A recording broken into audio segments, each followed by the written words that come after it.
Our next topic is structure of C. हमें कोडिंग करने के लिए कुछ स्टेप्स फॉलो करने होते हैं। उन्हीं स्टेप को फॉलो करके हम कोडिंग कर पाएंगे सी में। तो देखते हैं कि सी में कोडिंग करने के लिए कौन कौन सा स्ट्रक्चर मैंडेटरी है। तो पहले डेफिनेशन देख लेते हैं। C program are essentially constructed in the following manner as a number of well defined section. तो स्ट्रक्चर ऑफ सी में सेक्शन है, जिन सेक्शन का होना आपके प्रोग्राम में नेसेसरी है, कई सेक्शन का होना, और कई सेक्शन को आप स्किप कर सकते हैं। तो पहला होता है डॉक्यूमेंट सेक्शन, दूसरा होता है link section, third definition section, global declaration section fourth है। फिर आपका होता है मेन फंक्शन। मेन फंक्शन के अंदर दो पार्ट होते हैं, डिक्लेरेशन पार्ट और एग्जीक्यूटेबल पार्ट। फिर मेन फंक्शन के ख़त्म होते ही आपका नेक्स्ट सब प्रोग्राम सेक्शन स्टार्ट होता है। आप सब प्रोग्राम सेक्शन में यूज़र डिफाइंड फंक्शन क्रिएट कर सकते हैं जो अनलिमिटेड है। तो आपको ये बेसिक स्ट्रक्चर फॉलो करना होता है किसी भी सी प्रोग्रामिंग का यूज़ करके कोडिंग करने के लिए। अब एक एक का इंडिविजुअली डेफिनेशन देखते हैं कि ये सभी सेक्शन करते क्या है। इसमें हम इन सभी सेक्शन का क्या इम्पोर्टेंस है। नेक्स्ट पहला है document section. The document section consist of a set of comment line giving the name of the program, author, date of written the program and other details which programmer would like to use. This section is also referred as comment section. तो हमारा जो सबसे पहला structure था, तो हमारा structure का सबसे पहला सेक्शन कौन सा था? डॉक्यूमेंट सेक्शन था। तो डॉक्यूमेंट सेक्शन का डेफिनेशन क्या है? The document section consist set of comments line. इस डॉक्यूमेंट सेक्शन में हम क्या करते हैं? कमेंट देते हैं। उस कमेंट में क्या लिखा होता है? उस कमेंट में होता है कि हमारा प्रोग्राम क्या है, मतलब किस बारे में लिखा जा रहा है, या आप उसमें जो प्रोग्राम लिख रहा है उस प्रोग्रामर का भी नाम दे सकते हैं। डेट, जिस डेट पे आप प्रोग्रामिंग लिख रहे हैं उस डेट को मेंशन कर सकते हैं, और कुछ भी डिटेल आप इसमें दे सकते हैं जो यूज़र, जो प्रोग्रामर चाहे। तो इस सेक्शन को क्या बोलते हैं? कमेंट सेक्शन कहा जाता है। तो नेक्स्ट देखते हैं। Information in this section should be enclosed with slash asterisk. यहाँ पे आप कमेंट देंगे, फिर एस्ट्रिक और स्लेस से ये एंड हो जाएगा। तो कमेंट देने का सी प्रोग्रामिंग में डॉक्यूमेंट सेक्शन में ये तरीका है आपका कि आपका स्लेस एस्ट्रिक से स्टार्ट होकर एस्ट्रिक स्लेस से वो लाइन बंद होती है। The compiler will simply skip the information between slash asterisk and asterisk slash. मतलब कि डॉक्यूमेंट सेक्शन पे लिखा हुआ जो सेंटेंस होता है, जो कमेंट्स होते हैं, उसे कंपाइलर स्किप कर देता है। मतलब ये जो डॉक्यूमेंट सेक्शन है वो नेसेसरी नहीं है। ये क्या होता है? जो डॉक्यूमेंट सेक्शन नेसेसरी नहीं होता, आप चाहे तो अपने प्रोग्रामिंग में इसे इंक्लूड कर सकते हैं, या आप इस सेक्शन को एक्सक्लूड कर देंगे। एग्जाम्पल देखते हैं। ये देखिए, डॉक्यूमेंट सेक्शन को हमने लिखा है slash asterisk program for calculating simple interest, फिर कॉमा लगा के जिस डेट पे उसे लिखा जा रहा है। तो ये जो सेक्शन होता है डॉक्यूमेंट सेक्शन, ये आपके प्रोग्राम के लिए नेसेसरी नहीं है। ये क्या होता है? ये डॉक्यूमेंट सेक्शन नेसेसरी नहीं होता। आप चाहे तो इंक्लूड कर सकते हैं, नहीं चाहे तो स्किप कर सकते हैं। सेकंड होता है आपका लिंक सेक्शन। देखते हैं लिंक सेक्शन क्या होता है। The link section provide instruction to the compiler to link functions from system library. Link section क्या करता है? ये इंस्ट्रक्शन देता है किसको? कंपाइलर को, पहले से जो प्री डिफाइंड फंक्शन आपके सिस्टम में बने हुए हैं उसे इंक्लूड करने के लिए। तो हम लिंक सेक्शन में जनरली क्या यूज़ करते हैं? हम लिंक सेक्शन का यूज़ करके हेडर फाइल्स को यहाँ पे डिक्लेयर करते हैं या इंक्लूड करते हैं। हेडर फाइल्स को इंक्लूड किया जाता है, वही लिखा हुआ है। Generally all the header files are mention in the link section. Example #include stdio.h, ये हेडर फाइल्स होता है। हेडर फाइल्स का हम सेपरेटली वीडियो बनाएंगे, बट बता देती हूँ हेडर फाइल्स होता क्या है। ये हेडर फाइल्स .h एक्सटेंशन से लिखा हुआ जो आपको ये वर्ड मिला, इसे बोलते हैं हेडर फाइल्स। तो stdio.h हेडर फाइल्स होता है। इसके अंदर बहुत सारे लाइब्रेरी फंक्शन होते हैं।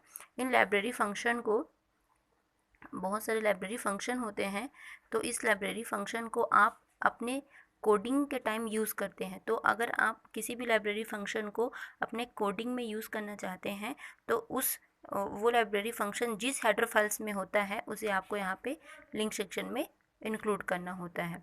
तो आपका ये इम्पॉर्टेंट है, आपको लिंक सेक्शन में हेडर फाइल्स को मतलब कि आपके प्रोग्रामिंग पार्ट में लिंक सेक्शन होना ज़रूरी होता है। फिर द डेफिनेशन सेक्शन देखते हैं, डेफिनेशन सेक्शन क्या होता है। Second, the definition section contain all the symbolic constant. These constant cannot be changed during the execution. These constant are automatically recognized by the system and no need to declare the respective labels. कहने का मतलब है जो definition section होता है उसमें आप क्या करते हो, कांस्टेंट डिक्लेयर करते हैं, डिफ़ाइन करते हैं और उस कांस्टेंट को अपने प्रोग्राम में यूज़ करते हैं। और हाँ, जो आप लिंक सेक्शन डेफिनेशन सेक्शन में जो आप कांस्टेंट डिक्लेयर करेंगे वो कांस्टेंट की जो वैल्यू है एग्जीक्यूशन टाइम में फ़िक्स होती है, चेंज नहीं होगी। और ये जो डेफिनेशन सेक्शन होता है इसमें हम जो भी वैल्यू हम डिफ़ाइन करते हैं, किसी भी वेरिएबल की जो वैल्यू हम डिफ़ाइन करेंगे इस डेफिनेशन सेक्शन में, उस जो वैल्यू होता है वो ऑटोमेटिकली सिस्टम के द्वारा रिकॉग्नाइज कर लिया जाता है। एग्जांपल देखते हैं, हैश डिफ़ाइन पाई। पाई यहाँ पे हमने एक डिफ़ाइन किया हुआ है जिसकी वैल्यू 3.14 है। पाई एक वेरिएबल है, इसको हम बोलते हैं मैक्रोनेम। यहाँ ये क्या हो गया, पाई यहाँ पे एक वेरिएबल है जिसे हम बोलते हैं मैक्रो, MACRO, मैक्रो नेम। अब आप जब अपने प्रोग्राम जब लिखेंगे, मेन पार्ट जब प्रोग्राम को लिखेंगे तब उसमें आपको केवल पाई यूज़ करना होगा। तो पाई की आप पाई लिखने से ही वो क्या हो जाएगा, 3.14 वहाँ पे ऑटोमेटिकली असाइन हो जाएगा। आपको 3.14 बार बार लिखने की ज़रूरत नहीं है, आपको केवल लिखना पड़ेगा पाई। ये इसे बोलते हैं हम प्री प्रोसेसर। और हमने हैश डिफ़ाइन का यूज़ करके मैक्रो डिक्लेयर किया हुआ है, मैक्रो डिफ़ाइन किया हुआ है। जो तो डेफिनेशन सेक्शन आप अपने प्रोग्रामिंग के रिक्वायरमेंट के हिसाब से इंक्लूड कर सकते हो, अदरवाइज़ आप इस डेफिनेशन सेक्शन को स्किप कर सकते हैं। हमारा नेक्स्ट है ग्लोबल डिक्लेरेशन सेक्शन। तो इस सेशन में क्या होता है, some variable are used in more than one function, such variable are called global variables. मतलब कि जब हम अपने प्रोग्राम में वेरिएबल डिक्लेयर करते हैं तो उन वेरिएबल को हम मेन फंक्शन के साथ साथ बहुत सारे फंक्शन में यूज़ करेंगे। तो ऐसा फंक्शन जिसे एक से ज़्यादा नहीं, ऐसा वेरिएबल जिसे एक से ज़्यादा फंक्शन यूज़ कर सके, एक से ज़्यादा फंक्शन में वो यूज़ हो वेरिएबल, उसे हम बोलते हैं ग्लोबल वेरिएबल्स। और तो आपको अगर अपने वेरिएबल को एक से ज़्यादा फंक्शन में यूज़ करना है तो आपको उस वेरिएबल को ग्लोबली डिक्लेयर करना पड़ता है। ठीक है, देन फिर क्या लिखा हुआ है, and are declared in global declaration section. These that is outside of all the function। मतलब कि अगर आपको किसी ग्लोबल डिक्लेरेशन सेक्शन में अगर आपको कोई भी वेरिएबल को डिक्लेयर करना होता है तो वो जो वेरिएबल होता है वो कैसे डिक्लेयर होगा, जितने भी फंक्शन आप अपने प्रोग्राम में यूज़ करने वाले हैं या क्रिएट करने वाले हैं उन सभी के टॉप में अपर पार्ट में क्या होगा, आपका वेरिएबल डिक्लेयर होगा, तभी वो ग्लोबल डिक्लेयर कहलाएगा। तो ग्लोबल डिक्लेरेशन सेक्शन भी मैंडेटरी नहीं है, अगर आपके प्रोग्रामिंग में ग्लोबल वेरिएबल की नीड है तभी आप ग्लोबल डिक्लेयर सेक्शन पे यूज़ करेंगे, अदरवाइज आप इसको स्किप कर सकते हैं। एग्जाम्पल देख लेते हैं ग्लोबल डिक्लेरेशन सेक्शन का। एग्जाम्पल देखिए, हमने इंट ए वेरिएबल ए एक वेरिएबल डिक्लेयर किया है जिसका टाइप क्या है, इंटीजर है। वहीं पे नेम नाम का भी हमने एक वेरिएबल डिक्लेयर किया है जिसका टाइप क्या है, कैरेक्टर है। फिर इंट बिग नंबर और बिग सम करके हमने क्या किया है, वेरिएबल डिक्लेयर किया है। फिर कैरेक्टर लेटर करके एक वेरिएबल डिक्लेयर हुआ है। तो आप देखिए ये जो वेरिएबल है ये सभी ये जो मेन फंक्शन है इसके ऊपर डिक्लेयर किया गया है। जनरली क्या होता है, जो आप वेरिएबल डिक्लेयर करते हैं वो मेन फंक्शन के अंदर करते हैं या सब फंक्शन जो आप अपने प्रोग्राम में क्रिएट करते हैं उसके अंदर करते हैं। पर इन सभी फंक्शन के ऊपर अगर आप कोई भी वेरिएबल डिक्लेयर करते हैं तो ये जो वेरिएबल्स हैं वो क्या कहलाएंगे, ग्लोबल डिक्लेयर्ड वेरिएबल कहलाएंगे। और ये जो ग्लोबल वेरिएबल आप डिक्लेयर करते हैं वो कहाँ होता है, ग्लोबल डिक्लेरेशन सेक्शन में होता है। ठीक है, इसके बारे में जब हम फंक्शन पढ़ेंगे या फर्दर प्रोग्राम बनाएंगे तब ग्लोबल डिक्लेरेशन सेक्शन के बारे में और मैक्रो डेफिनेशन, मैक्रो प्रोग्राम का जब प्रीप्रोसेसर डायरेक्टिव पढ़ेंगे तब हम ये डेफिनेशन सेक्शन और मैक्रोस पढ़ेंगे आगे। नेक्स्ट देखते हैं हमारा कौन सा पार्ट है। नेक्स्ट है हमारा मेन फंक्शन। ये किसी अगर आप प्रोग्रामिंग करते हैं सी प्रोग्रामिंग तो ये मेन फंक्शन का होना मैंडेटरी है आपके प्रोग्राम में। तो मेन फंक्शन क्या होता है, दो पार्ट कंटेन करके रखता है, एक तो होता है डिक्लेरेशन पार्ट और एक होता है एग्जीक्यूटेबल पार्ट। इससे देखते हैं, देखिए मेन फंक्शन क्या होता है, every C program must have one main function section. These session contain two part. First, declaration part and executable part. The declaration part declare all the variables used in the executable part must be ended with semicolon. क्या कह रहा है ये कि जो हमारा main function होता है वो क्या होता है, दो पार्ट कंटेन करके रखता है। तो पहला पार्ट जो है वो होता है आपका डिक्लेरेशन पार्ट और दूसरा होता है एग्जीक्यूटेबल पार्ट। डिक्लेरेशन पार्ट में क्या करते हैं, आप वेरिएबल को डिक्लेयर करते हैं, उस वेरिएबल को जो आपके एग्जीक्यूटेबल पार्ट में यूज़ होने वाला होता है। मेन फंक्शन किसी भी सी प्रोग्रामिंग कोई भी अगर आप कोडिंग करते हैं तो ये मैंडेटरी है होना, क्योंकि आपके प्रोग्राम का एग्जीक्यूशन मेन फंक्शन से ही होता है। और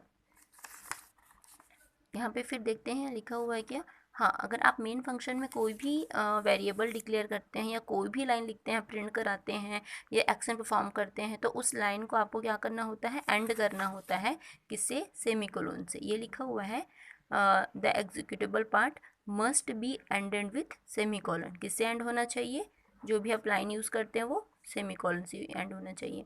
द सब प्रोग्राम सेक्शन, फिर क्या था, मेन फंक्शन के बाद, ये मेन फंक्शन कंप्लीट होता है, मेन फंक्शन के बाद हमारा क्या था, सब प्रोग्राम सेक्शन होता है।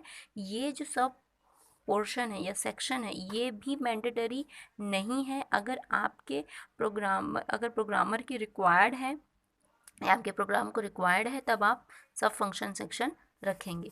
तो सब फंक्शन सेक्शन में देखते हैं क्या बोल रहे हैं, the subprogram section contain user defined function. इसमें क्या करते हैं हम, यूज़र अपने अकॉर्डिंग फंक्शन क्रिएट करता है, फिर that are called from main function. तो जो भी आप यूज़र क्या करता है, मेन फंक्शन के बाद जो सब फंक्शन डिक्लेयर करता है वो अपने प्रोग्राम के नीड के अकॉर्डिंग डिक्लेयर करेगा। अगर आपके प्रोग्राम को ज़रूरत है उस फंक्शन की तो आप डिक्लेयर करेंगे। और ये क्या होता है, यूज़र डिफाइन होता है, यूज़र अपने अकॉर्डिंग फंक्शन डिक्लेयर करते हैं, पहले से नहीं बना होता। और ये जो सब फंक्शन आप डिक्लेयर किए हैं ये सब फंक्शन मेन फंक्शन से कॉल होते हैं। ठीक है, ये पार्ट भले ही मेन फंक्शन के बाहर लिखे होता है सब प्रोग्राम सेक्शन का, बट ये जो फंक्शन जो भी आप क्रिएट करेंगे वो कहाँ से कॉल होता है, मेन फंक्शन से। तो मेन फंक्शन में इसको कॉल करना जरूरी होता है। जब हम फंक्शन पढ़ेंगे तो सब प्रोग्राम फंक्शन को ही अच्छे से समझ पाएंगे। वही लिखा था, the subprogram section contain user defined function that are called from main function. These function are generally placed immediately after the main in any order ना। आप मेन के बाद क्या करते हैं, सब फंक्शन क्रिएट करते हैं किसी भी ऑर्डर में। और ये जो होता है यूज़र डिफाइन होता है। और आप तो देखते हैं कि जो स्ट्रक्चर ऑफ सी इसमें मैंडेटरी क्या क्या है, लिंक सेक्शन होना ज़रूरी है, मेन फंक्शन होना ज़रूरी है।